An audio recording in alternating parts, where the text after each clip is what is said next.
Bonjour Pascal Emma. Bonjour. Donc vous venez de juger les photos couleurs papier. Oui. Merci d'être venu à Pérignan. Donc on va faire un petit peu connaissance avec vous. Donc tout d'abord votre approche de la photo, votre vision. Alors moi je suis un photographe de reportage, on va dire. D'accord. Donc ce que j'aime bien c'est photographier la vie, plutôt les gens en général, avec une approche différente suivant les sujets, mais qui reste une approche de reportage photographique, ce que j'appelle du reportage photographique. Ça peut être du photojournalisme, ça peut être de la photographie documentaire, ça peut être plein de choses, mais oui, scène de rue, mais c'est surtout aller à la rencontre des gens et aller se promener et essayer de capturer des images. Ok, très bien. Votre parcours, alors, vous avez commencé comment? Alors, mon parcours, moi, ça fait 35 ans que je fais des photos. Oui. J'ai commencé comment? J'ai commencé assez jeune, j'avais 16 ans. Après, j'ai fait une école de photographie, qui est l'école des Gobelins à Paris, la CFT Gobelins. Je suis sorti de cette école, j'avais 20 ans, et j'ai commencé à travailler comme photographe. Alors comme j'avais une bonne formation technique, parce que les Gobelins c'est quand même une bonne école, j'ai travaillé comme assistant, avec des photographes de mode, des photographes de pub. J'ai fait ça pendant plusieurs années. En parallèle, je faisais de la presse. Je travaillais pour la presse, des premières commandes pour Libération, voilà. Et après, je suis parti voyager, tout en continuant à faire des photos. J'ai vécu aux États-Unis, où j'ai continué à être assistant, photographe de mode, principalement. En même temps, pareil, j'avais une carrière un petit peu parallèle où je continue un travail personnel dans les photos que j'aime faire, et je travaille pour la presse aussi, presse américaine, ou la presse, ou les correspondants qui étaient à New York des journaux français. Et après j'ai vécu en Espagne. Alors j'ai travaillé pour la presse espagnole. Puis après je suis revenu en France. Après j'étais parti 6 ans en fait en tout. Je suis revenu en France et là j'ai continué à faire ce que j'aimais faire, et en même temps en parallèle aussi j'ai commencé une carrière de chef opérateur vidéo. D'accord. Puisque à l'époque j'avais croisé, ma route a croisé celle d'une agence qui commençait, qui s'appelle Capa Télévision. Et il faisait une émission à l'époque qui s'appelait 24 heures, qui était une émission où il y avait 6 caméramans, 6 équipes qui suivaient des personnages sur un événement pendant 24 heures. Et moi j'ai documenté ça en photographie. En même temps j'ai vu les gars travailler. Ça m'intéressait, j'ai assisté, j'ai suivi les montages, enfin puis un jour j'ai pris une Betacam, j'ai commencé à filmer, et j'étais à bonne école quand même, et du coup je me suis retrouvé à travailler aussi comme caméraman pour la télévision en fait. D'accord. Pour des documentaires, pour la télévision. Et aujourd'hui donc? Et alors aujourd'hui, aussi en 96 j'ai intégré un collectif de photographes qui s'appelle Tendance Floue. D'accord. On peut retrouver sur internet? Bien sûr, tendanceloue.net. On trouvera l'adresse en bas de l'écran. www.tendanceloue.net. Ce collectif, il était formé en 91. Moi, je l'ai intégré en 96, et depuis, je suis toujours à Tendance Floue. Donc Tendance Floue, c'est vraiment un collectif de photographes, c'est-à-dire qu'on est surtout connu pour tous les projets collectifs qu'on a pu faire. Parce que la photographie c'est un métier de solitaire, donc c'est bien aussi c'est aussi pour ça que les clubs ils existent, je pense. C'est bien de pouvoir partager, de pouvoir montrer ses images, parce que sinon on est tout seul avec sa planche contact, enfin plus sa planche contact maintenant, mais bon, avec sa loupe et sa planche contact, et on va faire ses photos tout seul, on vient tout seul. Et moi, comme je commence à travailler pour la télévision, on travaille en équipe. Il y avait un ingénieur du son, un caméraman, un journaliste. Et je trouvais sympa quoi, de pouvoir échanger.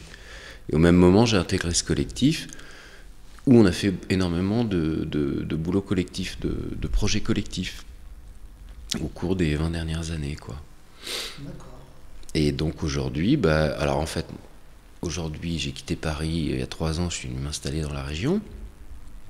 Et dans la région, bah, je continue à faire ce que je sais faire, c'est-à-dire la photographie de reportage, mais ça peut être du reportage de presse, du reportage institutionnel, du reportage, enfin, des city guides, des guides de voyage, enfin, ça peut être très varié en fait. Et sur la région, bah, je fais, en fait, je travaillais déjà à Paris pour l'OPIC, qui est en fait l'établissement de maîtrise d'ouvrage des chantiers publics de la culture. Donc en fait, je suis des chantiers ou de rénovation ou de construction de bâtiments qui sont dédiés au sport et à la culture, qui dépendent du ministère de la Culture ou de la Jeunesse et des Sports. Et à Clermont, quand je suis arrivé à Clermont, en fait, il y avait les travaux de la future école d'architecture de l'hôpital Sabourin qui commençaient. Donc l'OPIC, c'est l'OPIC qui gère, qui est le maître d'œuvre de ce projet. Ils m'ont confié le suivi photographique du chantier. Et après, et depuis 1 an, je suis aussi pour Michelin le chantier Campus RDI à Ladoux. Voilà, sur le site de Ladoux. Ok, très bien. Alors, par rapport au concours, maintenant, un petit retour. Au niveau du concours, donc, qu'est-ce que vous en avez pensé? Alors, vous avez vu que la photo couleur pour le moment. J'ai vu que la couleur, j'ai vu qu'une partie. Donc, déjà, quels sont vos... Bah, il y a plein de choses. Ouais. Il y a vraiment plein de choses. C'est très varié. Il y a très souvent, c'est pas très bien présenté. Ouais. Je trouve qu'il faudrait faire un effort là-dessus, quand même. Parce qu'il y a des tirages qui sont abîmés, qui sont rayés. Des Marie-Louise qui n'ont rien d'une Marie-Louise, des choses un peu sales, des choses... ouais, j'ai trouvé aussi quand même qu'il y a des choses qui sont très bien présentées, mais c'est pas la majorité. Et donc, comment on voit avec les autres juges, vous aussi, ça a un impact sur la notation, tout ça? Ah bah oui, forcément. Ouais, c'est-à-dire que... C'est pour sensibiliser un petit peu. Ouais, c'est quand même important de réfléchir à comment on présente son image. C'est-à-dire qu'on fait une image, après elle est bonne, si on estime qu'elle est bonne, on veut la montrer, c'est super important de réfléchir comment on la montre. Est-ce que cette image, elle est bien en petit? Est-ce qu'elle est bien en grand? Est-ce qu'elle est bien avec une Marie-Louise comme ci, comme ça? Ça, c'est vraiment une réflexion que les gens n'ont pas toujours. Et c'est un peu dommage parce que du coup, ça tombe un peu, ouais, ça tombe un peu les notes, et puis ça dessert pas l'image aussi. Très bien, et bon, vous avez déjà commencé un petit peu sur ce sujet, mais est-ce que vous auriez 1 ou 2 conseils à transmettre pour ceux qui commencent? Le soin, je crois, surtout le soin. Le soin. Ouais, le soin. Et après, parce qu'une très bonne image, c'est assez rare d'en faire en fait. On n'en fait pas beaucoup, on n'en fait pas très souvent. On peut faire des bonnes images assez souvent. La très bonne, de temps en temps on l'a fait, mais c'est assez rare. Et même des bonnes, il faut être assez rigoureux, en fait. Je trouve que souvent il y a des petits défauts de cadrage, alors que, voilà, moi je dis souvent, elle n'est pas finie la photo là. Ouais. Voilà. Elle n'est pas finie. C'est dommage parce que il y était presque. Il y était presque, mais il n'a pas poussé le truc, il n'a pas apporté le soin suffisant, la rigueur suffisante pour que, dans ce genre de situation, ça fasse une image impeccable. Après, ça exprime des choses, ça fait rêver, ça transporte.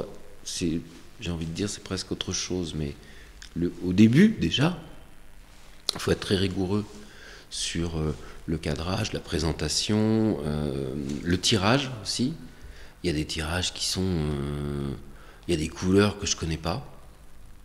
Alors ça je passe les images, je dis, ah, cette couleur, je la connais pas. Et alors ça, souvent, c'est les imprimantes, après, c'est aussi pas mal de bidouilles sur Photoshop. Les curseurs sur Photoshop. Ouais, et ils ont un peu tendance les curseurs à aller un peu loin, quoi, dans les curseurs. C'est pas c'est pas un curseur qui va faire une image. L'image, elle est là, elle est là. Après, une fois qu'elle est là, il faut faire en sorte qu'elle soit bien tirée et bien présentée. C'est sûr, parce que des fois, on peut planter une bonne image parce qu'on l'a tirée trop claire. Par exemple, moi j'en ai vu passer, j'ai dit, bah, celle-là, elle est plutôt bonne, mais elle est trop claire, là. Là, elle fonctionne pas comme ça, elle fonctionne pas. Trop fade. Trop fade, ou alors aussi avec des couleurs aussi, je vous dis, des choses un peu étranges. À suivre. Voilà. Merci. Hein. Mais de rien. Merci d'être venu. Hein. De rien. Avec plaisir.